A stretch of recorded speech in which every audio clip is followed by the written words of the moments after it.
שלום לכולם, שמי דוקטור ליאור הכהן, ואני אחראית תחום תוכן והדרכה בעמותת מלבב, וגם פוסט-דוקטורנטית בחקר הזקנה באוניברסיטת בר אילן ובאוניברסיטה העברית, והיום אני אנחה את הכנס.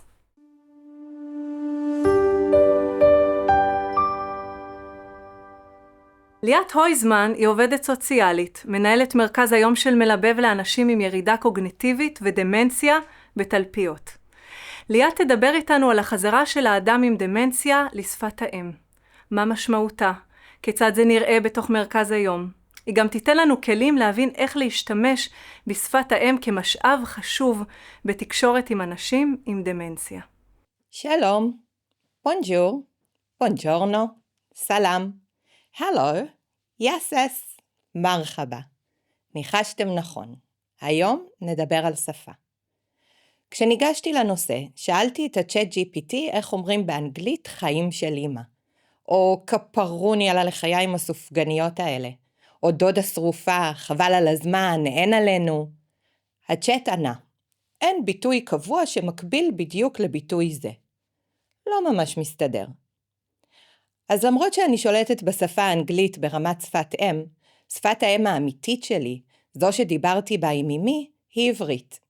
מסתבר שככל שאני יכולה לתרגם מאמרים ומחשבות, יכולת השליפה שלי של מילים המחוברות לרגש ראשוני וחזק, כמו של אמא, נשלפות לי ומרגישות לי הכי טבעיות בעברית. שמי ליאת הויזמן. אני עובדת סוציאלית ומנהלת את מרכז היום של מלבב לאנשים עם ירידה קוגניטיבית בתלפיות ירושלים. היום ארצה לדבר בדיוק על זה, על השפה הראשונית, הרגשית, הנשלפת בקלות, שפת האם, ועל חזרתו של האדם עם דמנציה לשפה זו. אציג לכם מקרים מחיי היום-יום של באי המרכז, ואנסה לתת כלים שבהם אנחנו, המטפלים ובני המשפחה, נוכל להתאים את עצמנו. אז מהי שפת אם? שפת אם היא השפה הראשונה שאדם נחשף אליה ולומד באופן טבעי בילדותו. בדרך כלל מההורים, המשפחה או הסביבה הקרובה שבה הוא גדל. זוהי השפה שבה הוא חושב ומבטא את עצמו בצורה הטבעית ביותר, ולעיתים קרובות היא גם השפה שבה הוא מרגיש הכי נוח מבחינה חברתית ורגשית. שפת האם אינה רק מערכת דקדוק, היא שפה שנקשרת לרגשות ולתחושת ביטחון. שפת האם נושאת את התרבות שגדלנו לתוכה, והתרבות נושאת את כל מערכת הערכים שבאמצעותה אנחנו תופסים את עצמנו ואת העולם. אדם הסובל מירידה קוגניטיבית, כמו אלצהיימר או סוגי הדמנציה, לעתים נתקל בקשיים רבים במיומנויות קוגניטיביות ותקשורתיות. אחת התופעות המעניינות שנמצאה במחקרים היא חזרתו של אדם כזה לשפת האם שלו. גם כאשר הוא מתקשה בשלבים מתקדמים בזיכרון וביכולת השיחה, ישנן פעמים שבהם הוא חוזר להשתמש בשפת האם. לעתים אף לאחר שנים רבות של שימוש בשפות אחרות. אנו רואים, לא רק במחקרים, אלא ממש בחיי היום-יום שלנו במלבב, שאנשים עם ירידה קוגניטיבית חוזרים לשפת האם כפי שהגדרנו אותה. גם אם בשנים האחרונות הם דיברו וחיו בעיקר בסביבת שפה אחרת.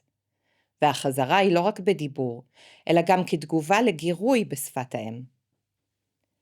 השפה הנלמדת בילדות נקלטת במבנה מוח שקשורים לזיכרון פרוצדורלי ואוטומטי, בדומה ללמידת הליכה או אינטואיציות רגשיות. שפה שנייה לעומת זאת נרכשת לרוב מאוחר יותר ובצורה יותר מודעת, ולכן נשענת על אזורים מוחיים גבוהים יותר שמתנוונים מוקדם יותר בדמנציה. מחקר של הרבט את אל ב-2001 בבית חולים בבריטניה כלל 30 משתתפים.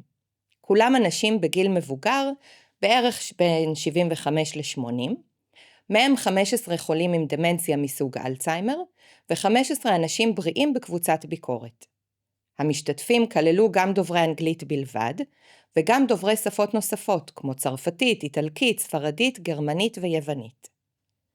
המחקר בחן את השפעת השפה על הזיכרון והיכולת הקוגניטיבית של אנשים עם דמנציה. נמצא כי אנשים עם דמנציה, בעיקר דמנציה מסוג אלצהיימר, מסוגלים לשמור על כישורי שפה בשפת האם שלהם בצורה טובה יותר מאשר בשפות נוספות שלמדו בהמשך חייהם. המחקר בעצם מדגיש את הקשר העמוק של שפת האם עם הזיכרון הארוך טווח, במיוחד בזמנים מאוחרים בחיים.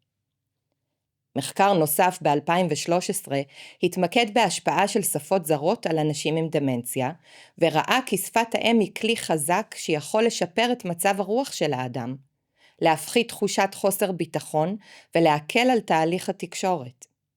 נמצא כי חזרה לשפת האם יכולה לשפר את איכות החיים של אנשים עם דמנציה, מאחר והיא מחברת אותם עם עברם התרבותי והרגשי.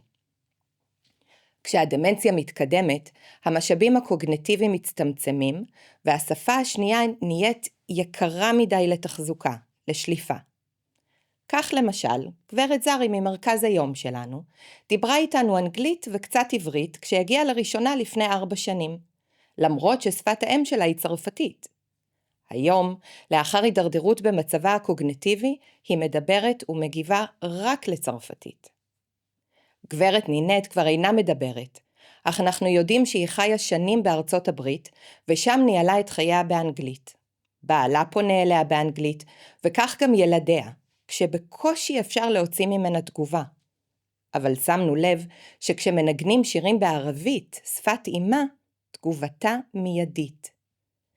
מדי יום אנו רואים קשישים עם ירידה קוגניטיבית שמתעוררים, מתרגשים ומגיבים ביתר שאת כשנשמעת שפת האם שלהם.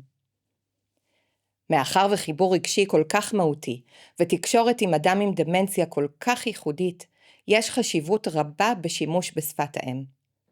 זו עשויה להיות הדרך הטבעית והברורה ביותר לתקשר, להבין ולהתחבר לזהות של האדם עם ירידה קוגניטיבית. חשוב מאוד על כן לא לדכא את השימוש של האדם עם דמנציה בשפת האם שלו. לא לתקן אותו, לא להגיד לו שזו טעות. הרי אמרנו ששפת האם היא זו שייתכן ומגדירה את תפיסתו את עצמו ואת הסביבה שלו. חשוב מאוד דווקא לעודד את השימוש בשפת האם, כשזו הייתה הבחירה או השליפה האוטומטית של האדם עם דמנציה. לעזור לה לפרוח ולהעצים שימוש בה. זה מכרה זהב של יכולת התבטאות רגשית שיכולה לחבר בינינו, ולסייע לאדם לחוות משמעות ושייכות. שפת האם קשורה לזהות, לגעגוע ולכבוד עצמי, ונהיית לדרך היעילה ביותר ליצור קשר עם האדם. להבין מה הוא מבקש, להפחית חרדה, ליצור קשר אנושי ולהעצים את תחושת הכבוד והזהות. יש דרכים רבות ומגוונות ליצור אינטראקציה ותקשורת משמעותית עם או בלי לדעת את השפה. אז איך עושים את זה? הכי קל ופשוט כמובן למי שמדבר את שפת האם להשתמש בה. כך למשל, במרכזי היום של מלבב, קבוצות הפעילות מחולקות לא רק לפי רמת התפקוד הקוגניטיבי, אלא גם לפי השפה והתרבות. לדוברי העברית תהיה מדריכה דוברת עברית, שירים בעברית ומשחקי מילים בעברית. לדוברי הצרפתית תהיה מדריכה דוברת צרפתית, שירים בצרפתית ומשחקי קוגניציה בצרפתית. אבל גם כשזה לא מתאפשר, למשל עם שרה, דוברת הפרסית, אפילו בוקר טוב בשפת האם, בפרסית, סוב בהר, יכול להשפיע פלאים על כניסתה הפיזית והרגשית למרכז היום. שרה חוששת לרדת מההסעה. היא מפחדת לרדת ולהוריד את הרגל. קר לה, לא משנה כמה צעיפים היא אותה על עצמה, והיא בקושי מתקדמת בהיסוס. עד שהיא רואה את שירין, ושומעת, סוב בהר, מיד עולה חיוך על פניה כשהיא מזהה את שפת האם שלה, ומתקדמת לכיוון הדלת ביותר ביטחון. למידת ביטוי, משפט או פתגם בשפת האם יכולה להוות את הטריגר לגירוי ויצירת שיח רגשי. כשהאדם עם דמנציה מעט סקפטי או חשדן בסביבה חדשה, עם פנים שאינו מזהה, פתגם או משפט בשפת האם שלו מסייעת לשבור את הקרח. דוד למשל, דובר עברית שוטפת, אך כדי לחצות את המגננות שעטפו אותו בתחושתו שהוא לא שייך למקום הזה עם כל הזקנים, ולאפשר חיבור רגשי עמו, למדנו פתגם שהוא ציין מספר פעמים בפגישה הראשונה שלנו, בלדינו, שפת האם שלו. אל סבור דה לוידה בביר קונה דה לגריה. טעם החיים זה לחיות בשמחה. כמה גאה דוד כשהוא שומע אותנו אומרים לו את המשפט שלו, או כשאנחנו לא זוכרים אותו בדיוק, פונים לדוד ומבקשים שילמד אותנו. מוזיקה היא דרך נוספת לתקשר בשפת האם, לעורר חיבור רגשי וליצור תחושות חיוביות של משמעות וקיומיות אצל האדם עם דמנציה. במלבב תלפיות, השעות האהובות ביותר בשבוע הן שעות הסשנים עם בטי קליין. בטי היא ספוטיפיי מהלך של אוצר שירים בכל השפות, מאנגלית לעברית, הונגרית ויידיש, צרפתית ומרוקאית, ואפילו שיר מיוחד באפריקנס שלמדה לכבוד סוניה שלנו שנולדה בדרום אפריקה. כל מטופל, מנותק ככל שיהיה, מתעורר לתגובה כשצלילי השיר בשפת אמו מתחילים להתנגן. גם אנחנו, המטפלים, הילדים, הנכדים או בני הזוג, יכולים להיות סוג של בטי, ולחפש פלייליסט בשפת האם של האדם עם ירידה קוגניטיבית, ולהשתמש בה כגירוי ליצירת חיבור. דרך נוספת לתקשורת בשפת האם היא בעזרת משחקי תרגום. בוקר אחד מצאתי את עצמי ממלאת מקום לזמן קצר בקבוצת דוברי הצרפתית. חוץ מז'תם אני לא יודעת מילה, וזה מה שאמרתי בתנועות גוף וגמגום לקבוצה. הצבעתי על הכיסא והרמתי את הכתפיים שלי בשאלה, והקבוצה ענתה לי, שז. אותו דבר עם השולחן, טאבל, שמש, סולי וכן הלאה, תוך שחלק מהדברים אני מציירת על הלוח. מדי פעם חזרתי על אוצר המילים החדש שלי, וצחקנו יחד כשלא הצלחתי לבטא את המילים. באופן זה, השפה בחדר הייתה צרפתית, שפת האם שלהם. החוויה שלהם הייתה משמעות. אני הייתי צריכה אותם, להם היה מה לתרום לי, הם לימדו אותי, והאווירה הייתה חיובית ושמחה. גם המטפלת, הבן או הנכד יכולים לעשות את אותו דבר בבית באמצעות תרגום פשוט, משחקי פנטומימה או בעזרת אלבומי תמונות וגירוי ויזואלי בנוסף לזה השפתי.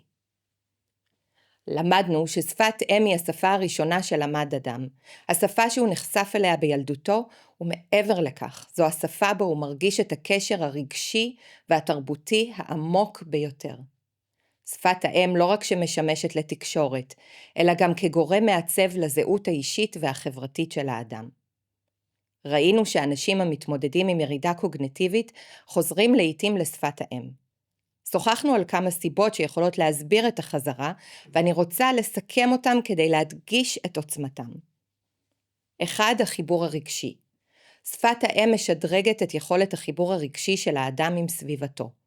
כאשר יש ירידה קוגניטיבית, החלקים המנטליים שקשורים לשפה הראשונה נשארים בדרך כלל יותר פעילים וקל יותר לחזור אליהם, גם אם זיכרון או יכולת קוגניטיבית אחרים נפגעו. 2. יכולת זיכרון. המחקרים מראים שזיכרון לטווח ארוך, במיוחד בזיכרונות הקשורים לשפה ולילדות, נשאר לעתים קרובות יציב יותר בשלב מאוחר בחיים. המילים והביטויים בשפת האם נשארים מעוגנים בזיכרון בצורה חזקה יותר. 3. תחושת ביטחון. כאשר אדם נמצא במצב של בלבול או חוסר ביטחון בעקבות ירידה קוגניטיבית, השימוש בשפת האם עשוי להעניק לו תחושת ביטחון ויכולת לתקשר בצורה טובה יותר. וכמובן שימור הזהות. השפה היא מרכיב מרכזי בזהות האישית.